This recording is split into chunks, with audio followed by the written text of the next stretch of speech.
L'État du Cameroun a lancé le 20 septembre 2016 à Douala son 4e emprunt obligataire au cours d'une cérémonie présidée par le ministre des Finances Lamine Ousmane Meh. C'est au consortium de prestataires de services d'investissement PSI que mandat a été donné par le Cameroun pour structurer et mobiliser 150 milliards de francs CFA. Une somme répartie en 150 millions d'obligations d'une valeur nominale de 10 000 francs CFA sur la période 2016-2021. La période de souscription court du 27 septembre au 12 octobre 2016 avec un taux d'intérêt attrayant de 100,5% net impôt, une maturité de 5 ans avec un an de différé. Cet emprunt obligataire vise à réaliser d'importants projets d'investissement dans les secteurs de l'électrification, de l'approvisionnement en eau potable, des routes et bien d'autres en faveur de l'émergence du Cameroun à l'horizon 2035. S'agissant du volet remboursement, le ministre des Finances Lamine Ousmane Meh rassure les investisseurs sur l'engagement de l'État du Cameroun au respect des délais. L'État du Cameroun veille au respect de ses engagements.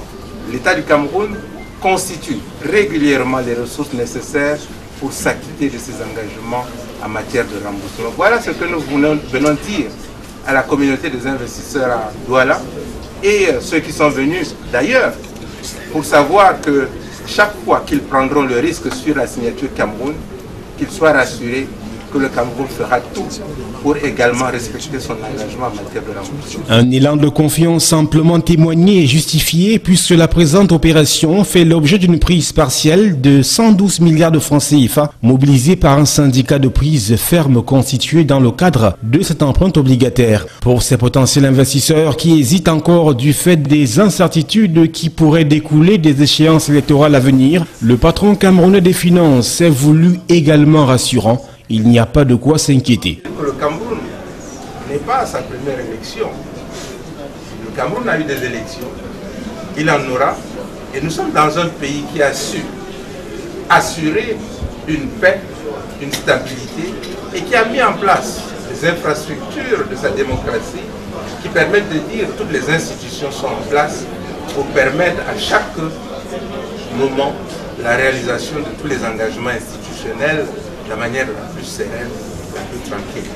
Pour rappel, cette opération de mobilisation de fonds par appel public à l'épargne sur le marché financier initiée par le ministre camerounais des Finances rentre dans le cadre d'une habilitation par décret numéro 2016-113 du 1er mars 2016 qui l'autorise à des émissions de titres publics d'un montant maximum de 300 milliards de francs CFA pour financer les projets d'investissement contenus dans la loi de finances 2016.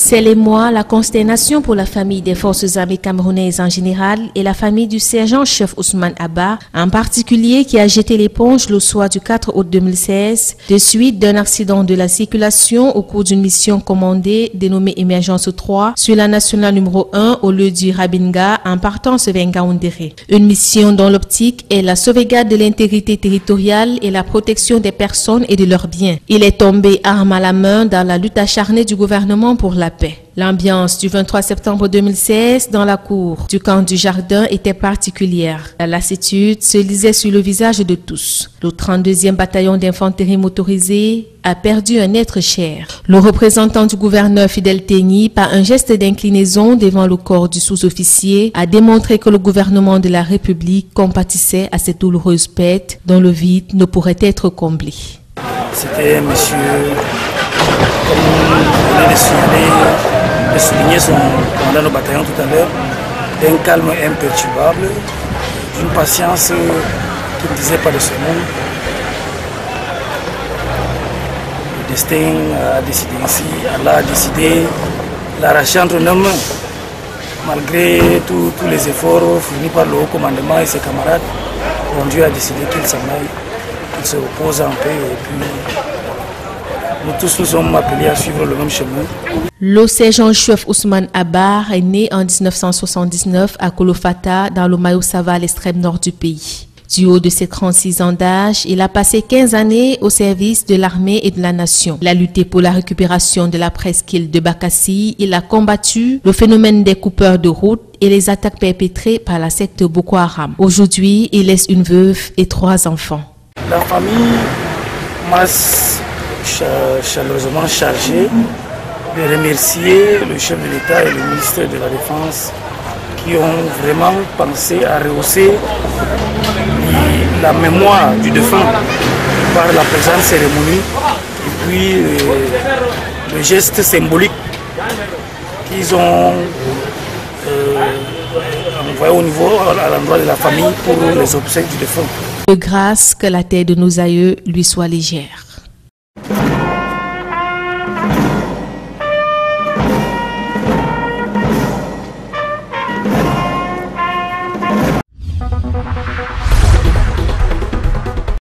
Cela fait 3 ans déjà que le projet PAPA œuvre à l'amélioration de la productivité agricole à travers ses différentes composantes. Dans son volet appui au développement de la filière laitière, le programme a mis à la disposition des éleveurs 4 mini-laiteries dans les 3 régions septentrionales du pays, à savoir une dans la région du Nord, une à l'extrême nord et 2 dans la Damawa, principal bassin de production de lait du pays. Ces mini-unités de production laitière vont permettre de produire du lait transformé sous forme du lait pasteurisé, du yaourt, du beurre, du fromage, sous plusieurs gammes. Tout ceci pour une production laitière de 100 à 2500 litres de lait par jour dans un premier temps.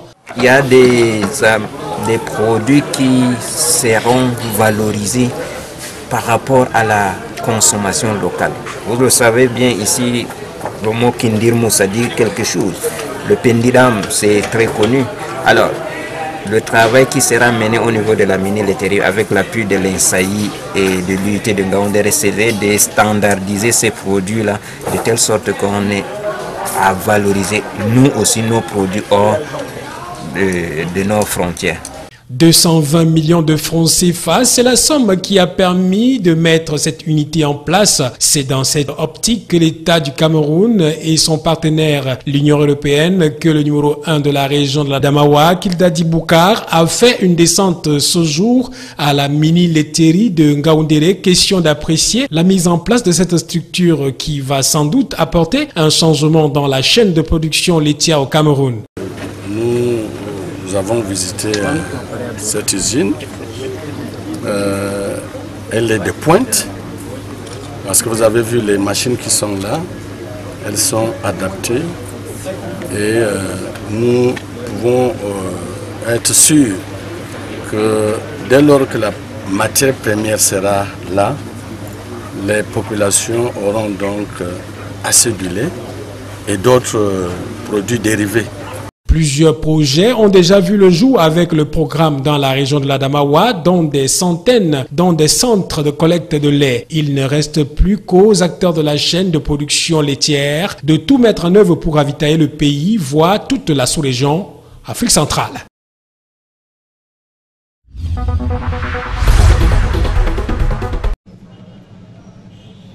Elections Cameroun prime le mérite. Elle a procédé ce jeudi à la cérémonie de remise des prix à ses démembrements territoriaux du littoral, du centre, de l'ouest, de l'est, du nord et de l'extrême nord. À la suite d'un concours lancé par la Direction générale des élections entre le 1er juillet et le 31 août 2016, des prix ont été décernés.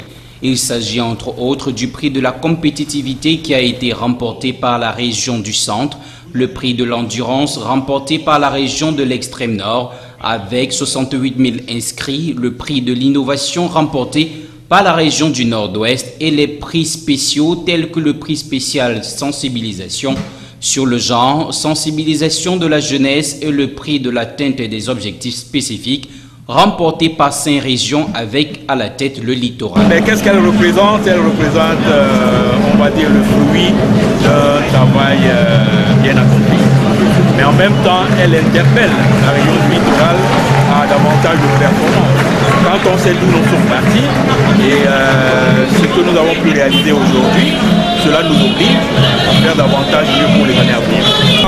La direction générale reconnaît les efforts que nous avons déployés pour aller dénicher les femmes dans les sarrés, là où les maris les retiennent captives, celles qui n'arrivent pas à se faire délivrer facilement des CNI.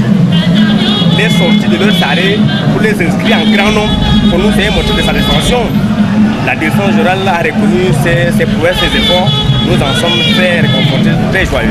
Les objectifs visés par cette initiative sont entre autres la promotion de l'excellence et de l'engagement professionnel, primer les démembrements territoriaux ayant inscrit le plus grand nombre d'électeurs, susciter une saine émulation entre les responsables des démembrements territoriaux et communiquer sur les actions internes d'Elections Cameroun. Le directeur général de l'ECAM a recommandé à tous ces sujets d'œuvrer davantage à l'inscription massive des populations sur les listes électorales.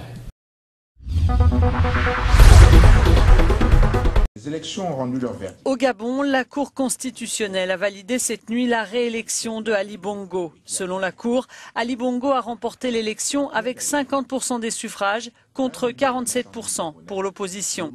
Jean Ping, son rival malheureux à l'élection du 27 août, a vu donc son recours rejeté. Jean Ping. L'annonce de la réélection du président Bongo avait déclenché des émeutes meurtrières et des pillages fin août. Omar Bongo, le père d'Ali, est resté au pouvoir, lui, 41 ans.